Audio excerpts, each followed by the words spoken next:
Hey everyone, welcome to the very first episode of Ryan Reviews for 2023. Today we're going to look back at my top 5 movies and TV shows for 2022. I'm going to give my top 5 shows, my top 5 movies, my favorite performance, my favorite moment, and best episode of TV.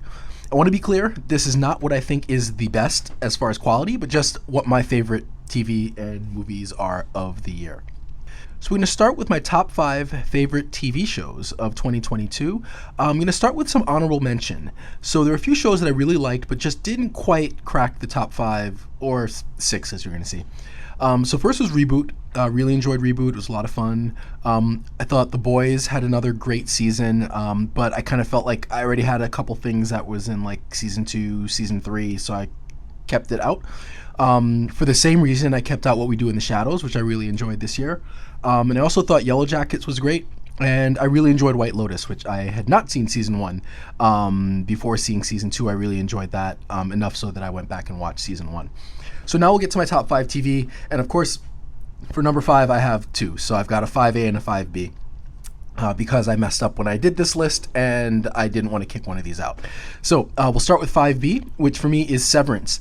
So Severance is a high concept show that I think really nails the execution. So a lot of times we get these shows that are high concept and it's kind of hit or miss whether or not they're going to actually nail the show. It's based around the concept that people volunteer to separate their consciousness into 2 parts, one that's at work and one that's outside of work, effectively creating 2 wholly different people. And I really think, as I said, that the execution on this show is great. And we get a really thought-provoking and deep story that's also compelling to watch. My only hope is that they're able to maintain this momentum going into season 2 because it's just so hard sometimes with a show like this, thinking back to something like Lost that had such great momentum on a high concept early and kind of failed later on. So 5A for me is House of the Dragon. So like most, I went into season 1 of House of the Dragon with some serious reservations, especially with how Game of Thrones ended. And I was happy to say that season 1 was able to allay most of those concerns.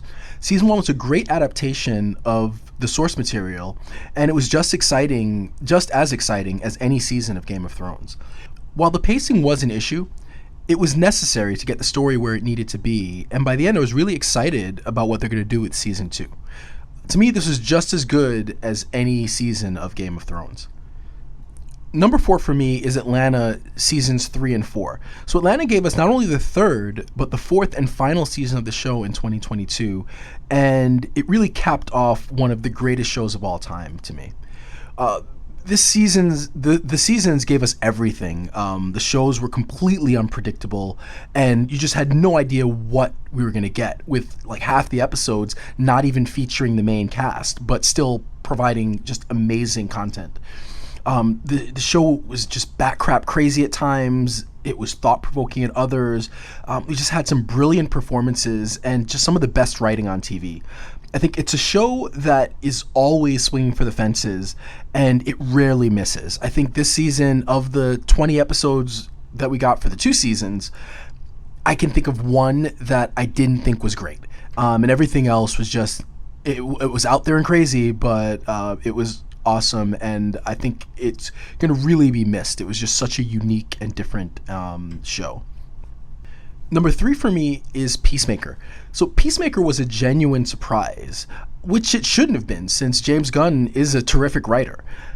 The show has a great performance from John Cena, but it really has a standout from Freddie Stroma as Vigilante. The show's hysterical at times, while also being unafraid to tackle heavier subjects like white supremacy head on. It's a show that's infinitely rewatchable, and I really can't wait until season 2. Number 2 for me is Andor. So feel free to check out my full review of Andor season 1, but suffice it to say, I had no expectations for the show and was completely blown away. It was adult Star Wars in the best way possible. Much like you could take Batman out of The Dark Knight and still get a compelling movie, you could take the Star Wars out of Andor and you'd still have a great show about planting the seeds of rebellion and the sacrifices needed to make it happen. Andor nails it on all cylinders. It looks great. It has standout performances, especially by Stellan Skarsgård as Luthen. it's as good as anything we've gotten in the Disney Star Wars era. The number one TV show for me was Sandman. The first season of Sandman took source material that was once thought to be unfilmable and produced something that was phenomenal. Obviously having creator Neil Gaiman at the helm helped a lot, but the first season was really one of my favorite single seasons of anything, right up there with Watchmen. It adapts a wonderful story as well as humanly possible and gives us something that's visually stunning and emotionally resonant. I can't say enough about this show. You just have to go watch it. I really, really loved it. So next we'll go to my top 5 movies, and this time I do have just a top 5 movies. Again, with honorable mention, for me, I'm going to go with Wakanda Forever. I really liked it, but just doesn't quite crack my top 5. Nope. I really like Nope. It's not quite as good as Us or Get Out, but I think it does a lot of things great. It really, showcases Jordan Peele's just control of tension, but it just doesn't quite crack my top 5. I like Clerks 3 for a few reasons. I don't know that it was Kevin Smith's best movie, but it was very much meta, and for somebody who was a fan of the original Clerks, I think there's a lot of nostalgia there that really makes for a movie that really does give you the feels. And I really enjoyed Bullet Train. It's a dumb movie. It's ridiculous, but it was a lot of fun for me. But again, doesn't quite make my top 5. So number 5 for me is Glass Onion.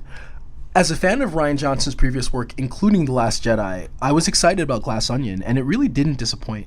While the mystery itself wasn't as tight as Knives Out, everything else about the movie works for me.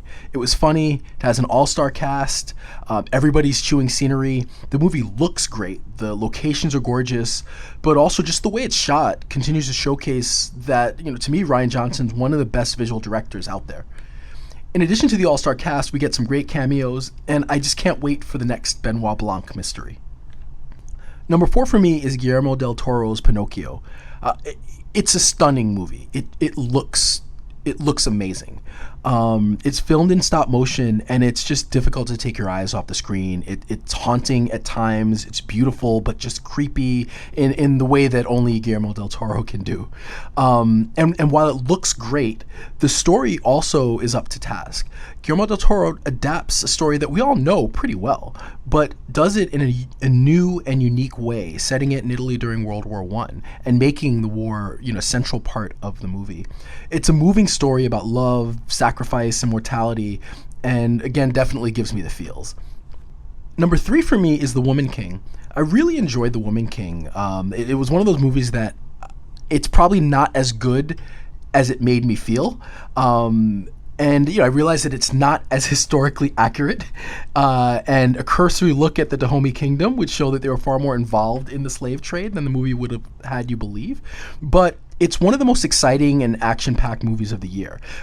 We get Viola Davis, who's one of our generation's greatest actors, and she has the opportunity to both showcase her range and just be a badass, and I'm here for it. It's rounded out by a great supporting cast, a strong story, and some of the best fight choreography of the year. Number 2 for me is The Batman. So I'm a big Batman fan, so it probably is a little bit higher than it maybe should be, but I really enjoyed the movie. I don't know that it's quite at the level of The Dark Knight, but to me it's right up there. I really like this take on the Caped Crusader, as he's in his early run as Batman and he's still trying to figure things out. It's a kind of Batman that I don't know that we really saw a lot of in any of the previous movies. I love Paul Dano's Riddler. Colin Farrell's Penguin was an unexpected surprise and a lot of fun. And while it does suffer from a little bit of that kind of crazy third act action sequence that I don't know is necessary, I really enjoyed Matt Reeves' take on Batman and enjoyed the movie and can't wait for what he does in the future. Number 1 for me is Everything Everywhere All at Once. I don't even know where to start with talking about the movie. It's brilliant. It's one of the most creative movies I've ever seen. Michelle Yeoh deserves all the awards and is doing some serious heavy lifting. Although there is a great supporting cast around her, but I mean, she's holding the movie up emotionally. She's doing the action scenes. I mean, she's just phenomenal. And if she doesn't get a nomination, let alone a win, it's a travesty. The fight choreography is some of the best in a long time, and it's probably better than The Woman King, which I really enjoyed. And the movie might be a little bit long, but it's one of those movies that will stay with you for a long time. And if you haven't seen it, like, you might want to just stop listening and check it out right now. It's that good.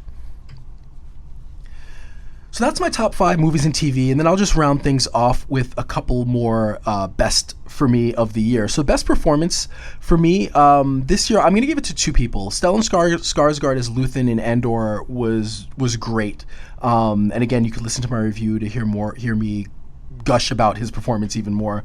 And Miley Alcock as Princess Rhaenyra was a revelation. I think she was a standout, and I can't wait to see what else she does. It was a little bit of a disappointment that we only got her for half the season because of the way they decided to shoot House of the Dragon, but she's just phenomenal, a great actress, and I hope to see more of her. The best moment on TV for me has to be the prison scene in episode 4 of Peacemaker. It's great. I'm not going to give it away if you haven't seen it, but suffice it to say, it was a cathartic scene, especially given the times that we're living in. And even if you didn't love Peacemaker, that scene is just awesome, and at least watch up until episode 4 for that. The best episode of TV for me was The Sound of Her Wings, which was from Sandman. I believe it was episode 5 or 6. And this is my favorite hour of TV since A God Walks Into a Bar, that episode of Watchmen. The episode adapts one of my favorite issues of the comic, and the show really, it nails it. It's a moving episode led by Kirby Howell-Baptiste, whose death, and she approaches her role as the Grim Reaper with the kind of care and empathy that you'd hope to encounter in your own final moments.